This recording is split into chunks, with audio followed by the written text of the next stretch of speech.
Dhambi ya uzinzi itavunja mahusiano na itaamsha kisasi. Itakunyima ujasiri wa kukemea. Dhambi ya uzinzi itasababisha vifo vya watu na itakuacha na machozi machoni pako. Baada ya Daudi kuzini na Bathsheba, ukiangalia mara 4 nyakati tofauti anakutwa akilia. 4 times. Nyakati tofauti. Mara ya kwanza Daudi analia katika Samueli wa pili sura ya 13:36 na 37, analia kijana wake Amnon anapouawa. Daudi analia. Na neno linasema akalia siku zake zote baada ya Amnon kuuawa. Yani Daudi aliishi maisha ya kulia baada ya kuzini na Bathsheba. Samueli wa pili 15:30, baada ya Daudi kupinduliwa na mtoto wake Absalom akiwa jangwani, Daudi analia. Samueli wa pili 18:33, baada ya Absalom kuuawa, Daudi analia. Samueli wa pili 19:4, katika msiba na mazishi ya Absalom, Daudi analia. Dhambi ya uzinzi siku zote itayaacha machozi machoni pako. Hautakuwa salama. It's a pleasure you get for 10, 15, 20 minutes, 1 hour, but it will leave you crying and weeping bitterly for a long time of your life. Daudi alilia. Alilia kwa sababu kutokana na hapo watoto walikufa. Daudi alilia. Alilia kwa sababu kutokana na hapo binti yake alibakwa. Daudi alilia. Alilia kwa sababu kutokana na hayo alipoteza kiti chake cha mfalme. Daudi alilia. Alilia kwa sababu kutokana na hayo watu 20,000 walikufa katika vita ambayo Absalom alikuwa anapambana na baba yake. Maisha ya Daudi yalikuwa ni ya kulia na kulia na kulia. Dhambi ya uzinzi itaacha machozi machoni pako. Nimewaona mabinti wazuri sana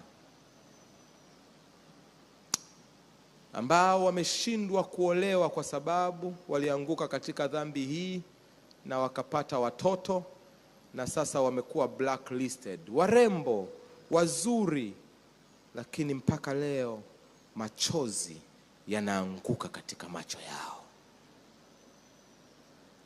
Nimeona wanawake wazuri waliokuwa na miji mizuri, lakini kwa kuwa walianguka kwenye dhambi ya uzinzi, nyumba zimevunjika, mpaka leo machozi yanatiririka kwenye macho yao. Nimeona wanaume waliokuwa wamebarikiwa kupata wake wema na wake bora waliowajali na kuwatunza na kuwalea vizuri, lakini kwa sababu ya uzinzi hata leo machozi yanatiririka katika macho yao. Nimeona viongozi ambao ilibidi waachie nyadhifa zao na machozi yakiwatiririka katika macho yao kwa sababu ya uzinzi. Uzinzi utaacha machozi machoni mwako. Nimeona vijana ambao walipaswa kufanya mitihani, na kwa sababu ya dhambi ya uzinzi niliona machozi yakianguka katika meza za headmaster, wakiomba wapewe fursa angalau ya kumalizia masomo, na wameshindwa kumaliza masomo. Machozi hata leo yanatiririka kwenye nyuso zao. Nimeona machozi ya watoto yakitiririka hata leo kwa sababu wazazi waliamua kufanya dhambi ya uzinzi na ndoa ikaharibika. Nimeona matajiri ambao wamefilisika hata leo na machozi yanawatiririka kwa sababu walipata mwanamke mmoja akawaangusha na kuyumbisha biashara.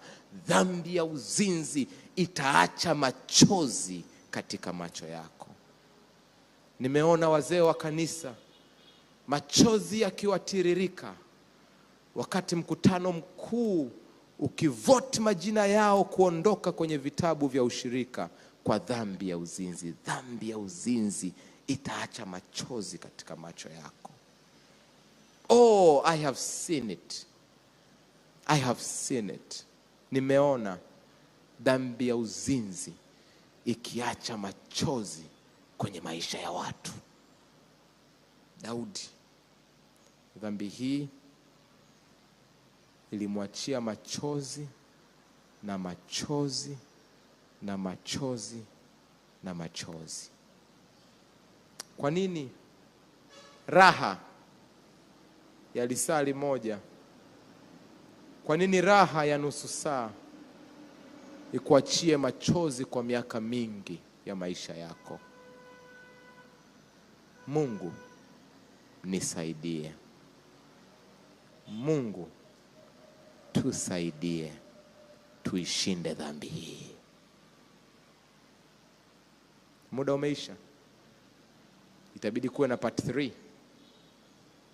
Kwa hiyo sabato ijayo sitakuwepo. Ile sabato inayofuata tutaendelea na part 3. Ondoka na haya. Samehe. Acha mabifu. Moyo wako haukuumbwa kushikilia vitu. Moyo wako uliumbwa kusamehe. Forgive. Acha. 2, dhambi ya uzinzi itaacha machozi machoni pako.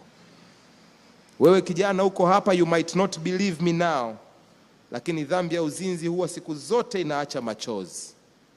Mungu anisaidie.